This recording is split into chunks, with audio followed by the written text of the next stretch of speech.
This is a fun little plane, but I'll tell you, if you don't set it up right, you're going to have your hands full. Stick around. Let's get into it.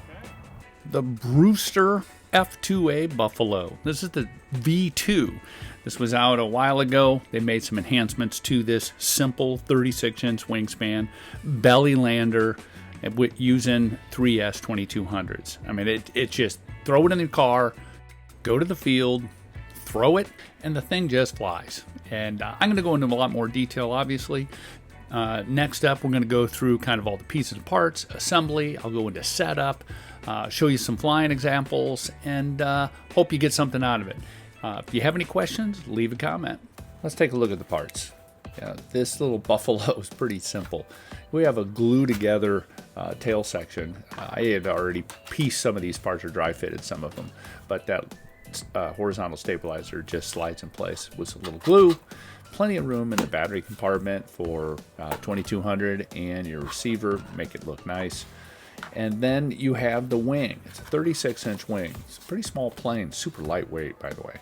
And it has that little chunk that sits on the bottom because there's no landing gear.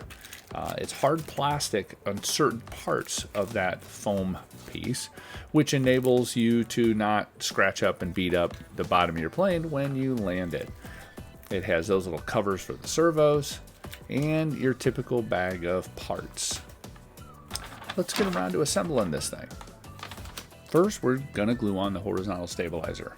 I will typically, as you've seen some of my videos, I will kind of prep the surfaces. I'll scratch them up, clean them with alcohol, and then in this case use foam tack and a brush to get them basically, good coverage. Don't go crazy with the glue, you don't need to, but just get all the pieces prepped and ready to go, and then glue it all together.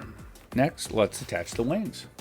Wings go together even easier than the tail section. You slap on the bottom piece into the bottom of the wing. You're going to connect the Y harness to the aileron so you can slide all that through when you attach the wing, and then you have two screws. Just make sure that the aileron wires are cleanly through and they're not getting trapped between the foam or anything like that. Next, I get the receiver installed, center all the servos, and then I clean up the battery bay, get all the wires zip tied and kind of locked down. Next, control surfaces. Need to connect all the ball links to the control surfaces on the tail section. They give you a small screw and a nut, pretty simple, but remember to rotate that ball link so everything is neutral, kind of rotated in and out. Now for the wings, we do have to install the control rod and go through the same process. I ended up using the second hole down from the top, and simple process of getting that thing to kind of shove into that nylon servo arm, and then twist, rotate the ball link itself on that threaded rod so it lines up perfectly with the aileron so they're nice and flush with the rest of the wing. And now you're done. The setup guide is pretty good. Follow that for the ailerons. The elevator, I would definitely go low, low, low on your throws. It doesn't need much to do all the things you want, and if you have too much, it will snap on you. So be cautious of that. Ask me how I know that. Dial down the elevator a little. Oh, it does a little accelerated stall. You give too much elevator. That's a center of gravity. It says 55 to 60. I was around the 55 mark. Throttle it up and I'll tell you to go. Go. Thought this was a pretty good test considering I'm using a non-gyro receiver on a really windy day. And this plane is lightweight and it flew pretty darn good, as you'll see.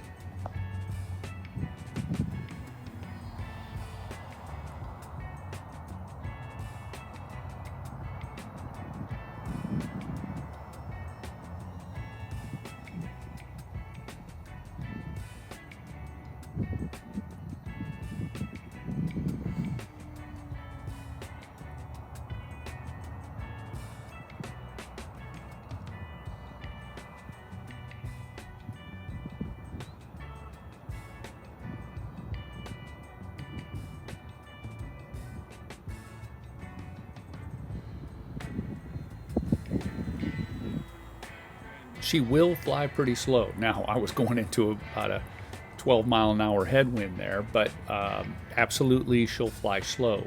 She will drop a wing on stall, but because she's so lightweight, neutralize the elevator and it'll come right out of it. Not a problem.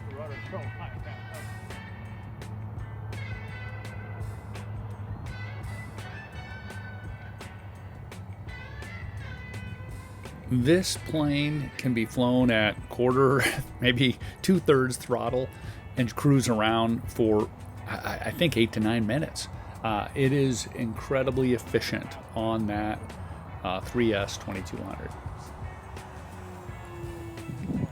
What I'm finding is when I do give full throttle, she torques quite a bit.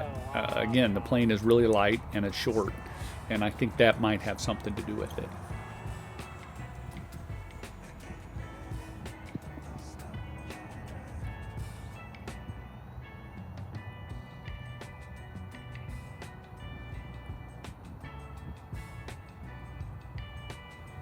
It does all the aerobatics I would want. Big loops. It does my Immelmans, my Split S is the Cuban 8s. It does all the things I like. Even flies inverted pretty darn well. So all in all, from that perspective, long flight times, it's a pretty cool plane.